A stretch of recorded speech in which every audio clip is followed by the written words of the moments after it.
Is the greatest aviation mystery of all time. Malaysian Airlines Flight MH370. 370 maintaining level 350. Somewhere in the far depths of the Indian Ocean lies a massive passenger jet and the remains of its 239 passengers and crew. Immediately after dropping off civilian radar, the Malaysian military tracked the plane as it dramatically changed course, veering back across the Malaysian mainland. These movements are consistent with deliberate action by someone on the plane. Our 777 pilot, Simon Hardy, has reconstructed Captain Zahari Ahmed Shah's actual flight plan from the military radar and made a remarkable discovery. MH370's pilot avoided detection by either Malaysian or Thai military radar by flying along the border, crossing in and out of each country's airspace. As the aircraft went across Thailand and Malaysia, it runs down the border, which is wiggling underneath. It means it's going in and out of those two countries, which is where their jurisdictions are.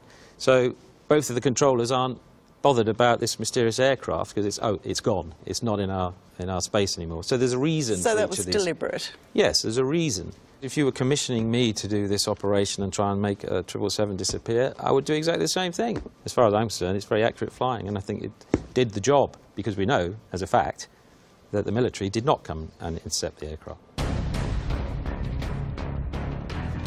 But Simon found something even more disturbing in Captain Zahari's flight plan. Detail of MH370's unexplained, strange turn at Penang. In the first of the flight simulations he'll run for us tonight, he reveals Captain Zahari dipped his wing to see Penang, his hometown. If you look very carefully, you can see it's actually a turn to the left, then start a long turn to the right, and then do another left turn. So I spent a long time thinking about what this could be, what technical reason is there for this. And after 2 months, 3 months of thinking about it, I finally got the answer. Somebody was looking out the window. In your opinion, why did he want to have a look at Penang? It might be a long emotional goodbye or a short emotional goodbye to his hometown.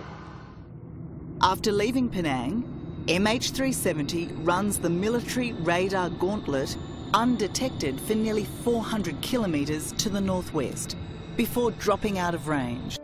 The thing that gets discussed the most is that at the point where the pilot turned the transponder off, that he depressurized the airplane, and which would disable the passengers. There is no reason not to believe that that's what the pilot did, because that would be consistent with everything else that the pilot did. And I would be comforted in thinking that that's probably what happened. But if the plane had not been depressurized, do you think that there would have been attempts to contact people from the plane? Would there have been phone calls? A lot more opportunity to do that, that's for sure. I think that if you go down into your deep thoughts, you think that's probably the most likely thing that the pilot would do, given his intention to make the airplane disappear and not wanting any interference from the back or anybody using cell phones or anybody trying to call people. That's in my opinion, that's probably what happened. You asked the question, I'll give you that answer.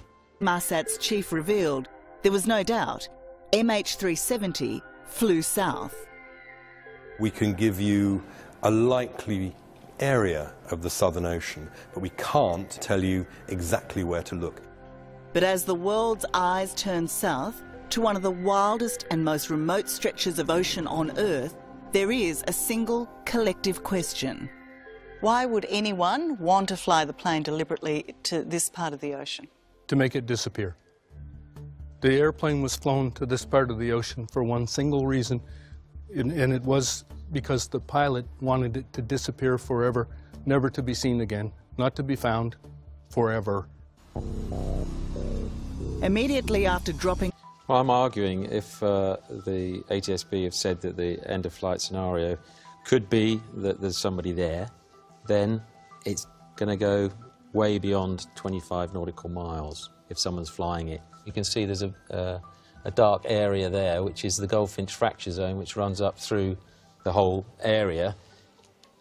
My calculation said it's in there. And so all I wanted was to go another 40, 50 miles. It's simple. It's obvious. It's an obvious thing to do. It's an obvious place to search. So, Martin, why not look there? Why not search that area if it's so simple, so obvious? So we didn't dismiss that out of mind, and we were weighing up a range of different evidence. For Martin Dolan and the ATSB's long-held focus on an unpiloted, uncontrolled dive, this is the moment of truth. If you accepted that there was a pilot controlling the plane at the end, wouldn't the most likely search area be different? Yes. So I accept you have to prioritise. So did you get your priorities wrong? If we don't end up finding the aircraft in the search area, then the conclusion is that we focused on the wrong set of priorities, yes. Martin's admission has huge implications for the search and the motivation for Captain Zahari's mysterious flight south. So I guess the question is, if Captain Zahari was intent on committing suicide, why would he fly the plane for another 6 hours? To make it disappear.